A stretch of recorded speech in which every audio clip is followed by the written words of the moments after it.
निशा अपने गरीब ससुराल में रोटियां बना रही थी और अपने गरीब ससुराल वालों को खिला रही थी। माँ जी, कुछ और रोटियां लेंगी?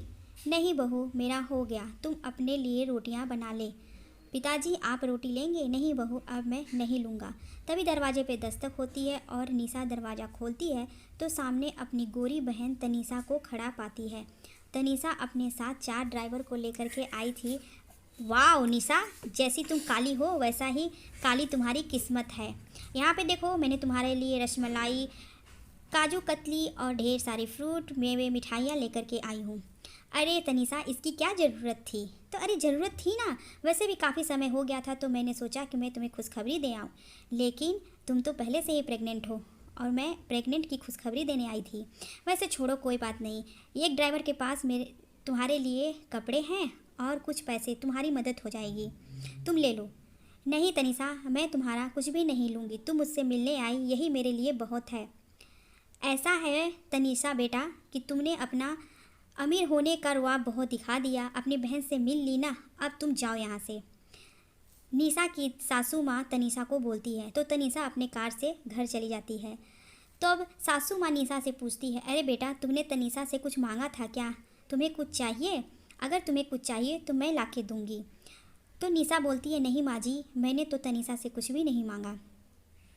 तो सासू माँ कुछ सोचने लगती हैं और उधर तनीषा जब अपने घर जाती है तो अपने पति विक्रम को शराब के नशे में पाती है और बोलती है, विक्रम, तुम इतनी ज़्यादा शराब क्यों पीते हो कि अपने पैरों पे खड़े भी नहीं हो पाते हो? इतना शराब पीना ज़रूरी है क्या? तो विक्रम बोलता है कि मैंने तुम्हारे पैसे से नहीं पी है, मैंने अपने पैसे से पी है और तुम मुझे टोकने वाली होती कौन हो? तभी तनीषा बोलती है कि जेठ जेठानी की नज़र तुम्हारे कारोबार पे है, तुम अगर ध्यान नहीं दोगे तो जेठ जेठानी तुम्हारे सारे कारोबार पे अपना कब्जा जमा लेंगे। विक्रम तनीषा को धक्का देता है तो तनीषा रोते हुए अपने कमरे में चली जाती है और जाके रोने लगती है। तनीषा के पास इतना ज़्यादा पैसा था लेकिन उसकी ज़िंदगी में खुशी नहीं था और इधर उसकी काली बहन अपनी गरीबी में भी खुश थी।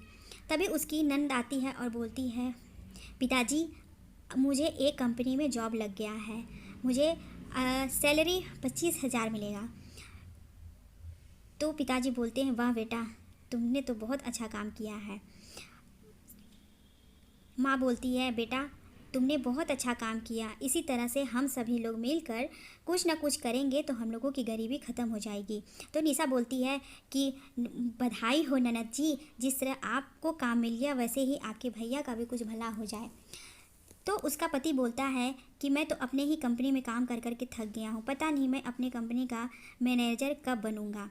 तो निशा बोलती है कि माँ जी, घर में खाली पड़ा है मशीन, तो मैं सोच रही थी कि कुछ कपड़े ही सिल लूँ ताकि घर में कुछ आमदनी हो।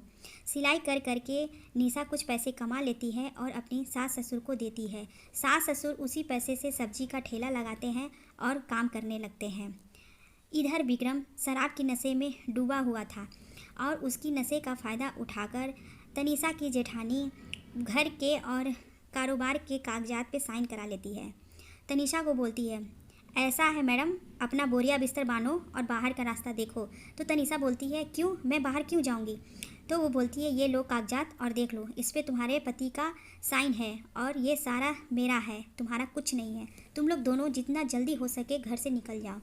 तनीषा अपने शराबी पति को लेकर घर से बाहर निकल जाती है और उधर निशा रात दिन सिलाई करती है और अपने घर के हालात को बदलती है और उसकी नंद के मोबाइल में पहला सैलरी भी आ जाता है 25,000।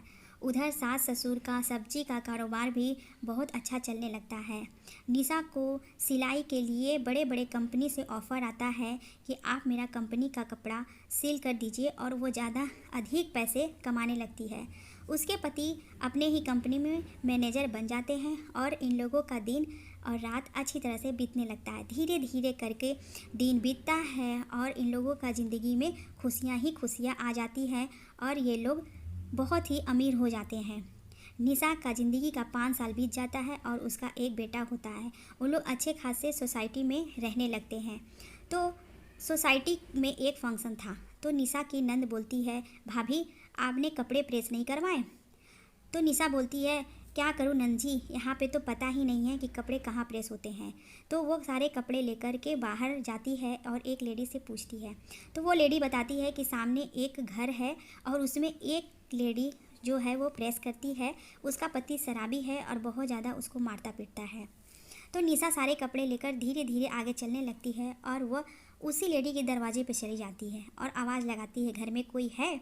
तो जो औरत बाहर निकलती है वो रहती है तनीषा। तनीषा को इस हालत में देखकर निशा को बिल्कुल भी अच्छा नहीं लगता है और वो उससे पूछती है कि तुम्हारा ऐसा दिन। तनीषा अपनी ज़िंदगी का दुख भरी कहानी निशा को बताती है। तो निशा बोलती है कि बताओ तुम कितनी अमीर थी और तुम्हारे जेठ जेठानी की वजह से तुम आज कितनी गरीब हो गई हो। तो तनीषा बोलती है कि छोड़ो, जो होना था वो हो गया। अब मेरे घर के अंदर आओ और मेरे हाथों से बना हुआ चाय तो पी लो कम से कम। तुम तो बहुत ही ज़्यादा अमीर हो गई हो। तभी निशा देखती है कि तनीषा की 5 साल की लड़की वहीं पे खेल रही थी और वो आकर निशा के पास खड़ी हो जाती है। निशा उस बच्ची को प्यार करती है और दोनों बहन मिलकर एक एक प्याली चाय का पीते हैं।